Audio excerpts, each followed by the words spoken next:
Hey guys, welcome to my YouTube channel, Dear Pre. Subscribe to my channel and hit the bell icon to get all notifications. Do like, comment, share and save the video.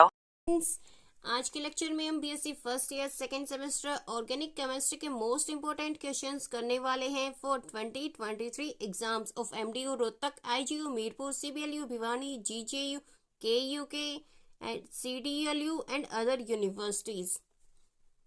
तो जो भी students मेरे channel पे नए हैं, सबसे पहले तो चैनल को सब्सक्राइब कर देना, बेल आइकन को भी प्रेस कर देना, जिससे कि आने वाली वीडियो की नोटिफिकेशन आपके पास जल्दी से जल्दी पहुंच जाए और आप वीडियो को देख लो। इस वीडियो से पहले भी मैंने BSc first year first semester, third semester and fifth semester के मोस्ट इंपोर्टेंट क्वेश्चंस बना रखे हैं।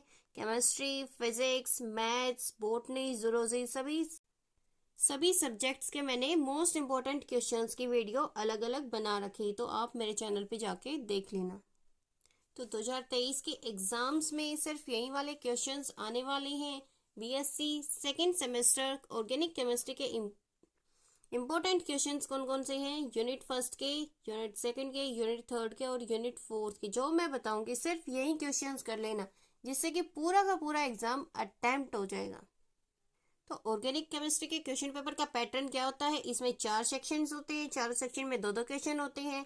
2-2 क्वेश्चन में थे आपको एक एक क्वेश्चन करना होता है। उसके अलावा जो फर्स्ट क्वेश्चन होता है उसमें वेरी शॉर्ट आंसर क्वेश्चन होते हैं और वो कंपल्सरी होता है।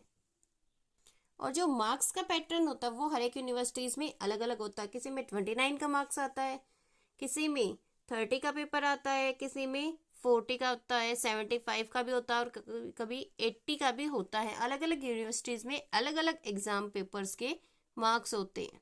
जो हर एक सेक्शंस में मार्क्स डिवाइडेड होते हैं वो भी अलग अलग होते हैं अलग अलग यूनिवर्सिटीज में, और उसके जो पार्ट्स होते हैं उनके भी अलग अलग मार्क्स होते हैं। तो अभी मैं जो मोस्ट इंपोर्टेंट क्वेश्चंस बताने वाली हूँ वो 3-3 मार्क्स के अकॉर्डिंग बता रही हूँ। अगर एक क्वेश्चन 6 मार्क्स का होगा तो उसके 2 पार्ट्स होंगे और दोनों पार्ट्स 3-3 नंबर के होंगे। तो उसी के अकॉर्डिंग मैं सभी क्वेश्चंस बता रही हूँ।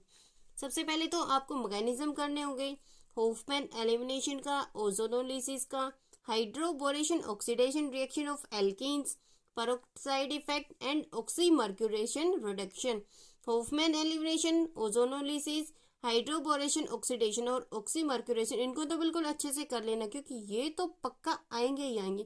पेरोक्साइड को आपको मर्जी है, इसको कर भी सकते हो और इसको छोड़ भी सकते हो। बाकी चारों को बिल्कुल अच्छे से कर लेना क्योंकि 100% यही साले आने वाले हैं।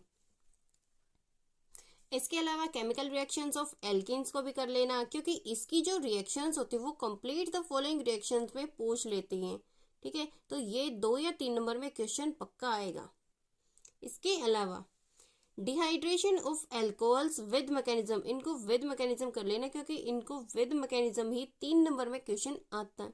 इसके अलावा डिहाइड्रेशन के अलावा डिहाइड्रोहेलोजिनेशन का भी मैकेनिज्म कर लेना क्योंकि इसके क्वेश्चन में लिखा होता है कि विद सेट्स ऑफ रूल इनका मैकेनिज्म बताओ। तो मैकेनिज्म इनका भी करना है, dehydration of alcohol and dehydrohalogenation of alkyl halides, क्योंकि ये जो रिएक्शंस है वो एल्कीन की प्रिपरेशन की रिएक्शंस है, तो इनको बिल्कुल अच्छे से कर लेना। इसके अलावा और क्या क्वेश्चन आता है, विच एल्कीन इज मोर स्टेबल, या तो ये दे देंगे कि 2-4 एल्कीन्स के एग्जाम्पल दे देंगे आपको और ये पूछ लेंगे कि कौन सी एल्कीन ज्यादा स्टेबल है, या फिर ये पूछ लेंगे कि जो एल्कीन की स्टेबिलिटी है उसके फैक्टर्स बताओ, वो किस किस फैक्टर पे बेस होते हैं। ये वाला क्वेश्चन यहाँ पे 1 या 2 नंबर में आ सकता है। इसके अलावा जो एल्कीन्स होते हैं, सिस एंड ट्रांस एल्कीन्स, उनके melting point and boiling points का भी कंपैरिजन पूछ लेते हैं। आपको 2 या 3 एल्कीन दे देंगे और पूछ लेंगे कि सिस या ट्रांस के बेस पे बताओ किसका मेल्टिंग पॉइंट ज्यादा है, किसका बॉइलिंग पॉइंट ज्यादा है। तो ये जो क्वेश्चन आएगा ये वाला क्वेश्चन भी 1 या 2 नंबर में आ सकता है। बाकी ये ऊपर वाले क्वेश्चन 3-3 नंबर के हैं और नीचे वाले दोनों क्वेश्चन 1 या 2 नंबर में आ सकते हैं। ठीक है, तो फर्स्ट सेक्शन में यही सारे इंपॉर्टेंट क्वेश्चंस हैं। अब हम देखते हैं कि सेकंड सेक्शन के इंपॉर्टेंट क्वेश्चंस क्या क्या हैं। सबसे पहला तो यही पूछा जाता है कि difference between aromatic, anti aromatic and non aromatic compounds with example. इसको बिल्कुल अच्छे से करके जाना क्योंकि हर साल आता है और 3 नंबर में ही आता है। इसके अलावा इसी के बेसिस पे एक और क्वेश्चन पूछा जाता है जिसमें कि आपको कुछ कंपाउंड्स के फॉर्मूलाज दे देंगे और ये पूछेंगे कि classify the following compounds into aromatic, anti aromatic and non aromatic compounds. ठीक है, ये वाला क्वेश्चन भी अच्छे से कर लेना, क्योंकि एक क्वेश्चन पढ़ लोगे तो दोनों क्वेश्चन आप अच्छे से कर सकते हो। इसके अलावा एक और क्वेश्चन आता है, या तो ये पूछ लेंगे कि difference between activating and deactivating group, या फिर कंपाउंड्स दे देंगे और बताएं, पूछ लेंगे कि इसमें से एक्टिवेटिंग कौन सा है और डीएक्टिवेटिंग कौन सा है। ठीक है, तो इस वाले क्वेश्चन को भी बिल्कुल अच्छे से करके जाना, ये भी कई बार आता है। इसके अलावा मैकेनिज्म भी करना है। मैकेनिज्म किस किस का करना है? सल्फोनेशन ऑफ बेंजीन, ये भी कई साल पूछा गया है। नाइट्रेशन ऑफ बेंजीन तो हर साल आता ही आता है। इनमें से जो मैंने 4 मैकेनिज्म बताए, इनमें से कम 2 या 3 मैकेनिज्म 2-2 नंबर में पक्का पूछे जाते हैं। Friedel craft, alkylation in benzene and halogenation of benzene, ये चारों बिल्कुल अच्छे से कर लेना, क्योंकि 2 या 3 मैकेनिज्म इनमें से हर साल पूछे जाते हैं। या फिर इनमें से एक और भी क्वेश्चन पूछा जाता है कि फ्रीडल क्राफ्ट एसाइलेशन होता है, उसको हम प्रेफर करते हैं एल्काइलेशन के ओवर, क्यों प्रेफर करते हैं, तो उस वाले क्वेश्चन को भी अच्छे से पढ़ लेना। इन सभी क्वेश्चंस के अलावा एन्युलियंस को भी पूछा जाता है। एन्युलियंस का जो क्वेश्चन है वो 1 या 2 नंबर में आ जाता है। अगर 1 नंबर में आएगा तो सिंपल पूछ लेंगे कि डिफाइन एन्युलियंस, अगर 2 नंबर में आएगा तो इसके साथ साथ पूछ लेंगे कि एन्युलियंस का एरोमेटिक नेचर है वो क्यों होता है, इसके ऊपर कमेंट करो। इसके अलावा electrophilic substitution reactions of benzene, इसको कंप्लीट द फॉलोइंग रिएक्शन में पूछ लेते हैं, या फिर आपको 1 या 2 रिएक्शन दे देंगे 1-1 नंबर का पार्ट करके, और रिएक्शन में बता देंगे कि हाफ रिएक्शन ये हमने ऐसे प्रोसेस कर दी है और इस प्रोसेस को कंप्लीट करो, तो उसी बेसिस पे इस वाले का क्वेश्चन आएगा। इसको भी बिल्कुल अच्छे से पढ़ के जाना। तो यूनिट 2 में सिर्फ यही 5-6 इंपॉर्टेंट क्वेश्चन हैं। इसके अलावा जो यूनिट 3 के इंपॉर्टेंट क्वेश्चन वो क्या है, या तो ये पूछ लेंगे कि what is the classification of dienes, simple question दे देंगे, या फिर आपको कोई कंपाउंड्स दे देंगे, 4-5 कंपाउंड्स दे देंगे और उसमें से पूछ लेंगे कि classify the following compounds as isolated, conjugated and cumulated dance.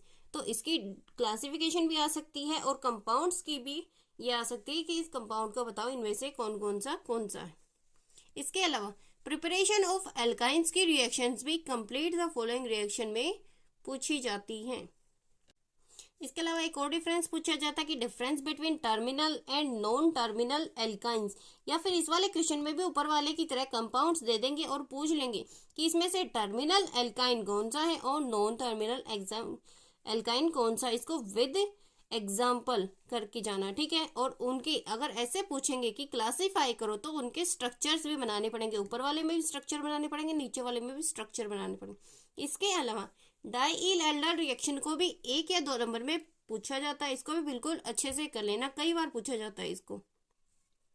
एक और क्वेश्चन है, explain nucleophilic addition reaction. Nucleophilic addition reaction भी करनी है आपको और इलेक्ट्रोफिलिक एडिशन रिएक्शंस भी करनी है एल्काइंस की, क्योंकि एक साल अगर न्यूक्लियोफिलिक पूछी जाती है तो अगले साल इलेक्ट्रोफिलिक पूछी जाती है। और इस वाले क्वेश्चन को 3 नंबर में पूछा जाता है और इसको विद मैकेनिज्म कर लेना, क्योंकि जो क्वेश्चन होता है उसके अंदर मेंशन होता है अच्छे से कि इसका मैकेनिज्म भी आपको साथ में लिखना है। इसके अलावा जो केमिकल रिएक्शंस ऑफ एल्काइंस है, अभी अभी मैंने बताया कि जो प्रिपरेशन की रिएक्शन उनको भी कंप्लीट द फॉलोइंग रिएक्शन में पूछा जाता है और इनको भी कंप्लीट द फॉलोइंग रिएक्शन में पूछा जाता है। उसके अलावा 1 या 2 नंबर में ये भी पूछा जाता है कि हाइड्रोबोरेशन ऑक्सीडेशन रिएक्शन क्या है। ठीक है, तो हाइड्रोबोरेशन ऑक्सीडेशन रिएक्शन को भी कर लेना। ये वाले क्वेश्चन मैंने एल्किन्स में भी बताई थी कि हाइड्रोबोरेशन ऑक्सीडेशन रिएक्शन का मैकेनिज्म कर लेना, और ये एल्काइंस के अंदर भी है, तो इसको बिल्कुल अच्छे से पढ़ लेना।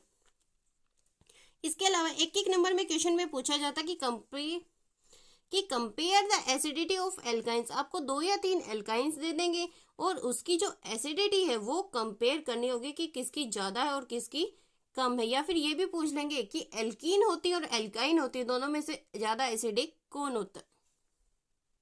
इसके अलावा एक और भी क्वेश्चन पूछा जाता है जिसमें पूछेंगे कि compare the stability of dance. आपको 2 या 3 डाइन्स दे देंगे और ये पूछ लेंगे कि कौन सी ज्यादा स्टेबल है, तो उनके स्टेबिलिटी के साथ साथ आपको ये भी बताना पड़ेगा कि उनका स्ट्रक्चर क्या क्या है, क्योंकि स्ट्रक्चर के बेस पे हम उनकी स्टेबिलिटी बता सकते हैं।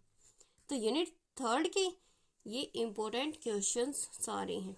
ठीक है, इसके अलावा जो यूनिट 4 के इंपॉर्टेंट क्वेश्चंस क्या क्या है, उसमें method of preparation of alkyl halides, इसके अलावा इनकी केमिकल रिएक्शंस भी कर लेना, क्योंकि ये वाले जो क्वेश्चंस है प्रिपरेशन के और केमिकल रिएक्शंस के, इनको कंप्लीट द फॉलोइंग रिएक्शंस में पूछा जाता है।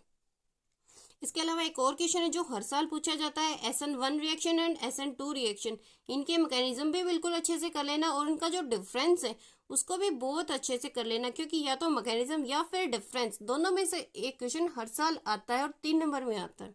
इसके अलावा जो नेम रिएक्शन पूछी जाती है वो कौन कौन सी है, Gattermann reaction, Hunsdiecker reaction, Sandmeyer reaction, Williamson synthesis, Balz Schiemann reaction, इन सारी रिएक्शंस को कर लेना, क्योंकि नेम रिएक्शंस में एक एक नंबर में पूछी जाती है। इनके अलावा और भी 2-3 क्वेश्चन है। एक क्वेश्चन क्या है, explain the elimination addition mechanism of nucleophilic aromatic substitution, ये क्वेश्चन 3 नंबर में आता है और रिपीटेड वे में हर साल आता ही आता है। ये वाला सेकंड वाला क्वेश्चन और फोर्थ वाला क्वेश्चन ये तो बिल्कुल पक्का आएंगी, और बाकी जो ये प्रिपरेशन और केमिकल रिएक्शंस हैं ये सारी कंप्लीट द फॉलोइंग रिएक्शंस में आएगी। और 1 या 2 नंबर में क्वेश्चन आ सकता है कि compare the reactivity of alkyl या फिर एलाइल हैलाइड्स, या फिर एल्काइल के साथ साथ कंपैरिजन में पूछ सकते हैं कि एराइल हैलाइड्स। तो ये आपको क्वेश्चंस कर लेना है, क्योंकि ये क्वेश्चन 1 या 2 नंबर में ही आएगा। ठीक है, तो ये वाले क्वेश्चंस हो गए। इसके अलावा कंप्लीट द फॉलोइंग रिएक्शंस भी मैंने बता दी कि यहाँ पे भी कौन कौन सी रिएक्शंस आएंगी, सिर्फ केमिकल रिएक्शंस आएंगी और मेथड ऑफ प्रिपरेशन आएंगे, इनको भी बिल्कुल अच्छे से कर लेना। तो जो जो इम्पोर्टेंट क्वेश्चंस बताए हैं बिल्कुल इन्हीं को कर लेना। अगर इन्हीं को करोगे तो आपका organic chemistry BSc first year second semester का भी क्वेश्चन पेपर आपका पूरा का पूरा अटेम्प्ट हो जाएगा। इससे पहले भी जो वीडियोस बना रखे हैं स्टूडेंट्स ने मुझे यही बोला था कि मैम आपने जो भी क्वेश्चन पेपर में इम्पोर्टेंट क्वेश्चंस बताए थे सिर्फ उन्हीं क्वेश्चंस में से पूरा का पूरा पेपर आया हुआ था। अगर आपको वीडियो अच्छे लगे तो लाइक, कमेंट, शेयर और सब्सक्राइब करना ना भूलना। Thank you.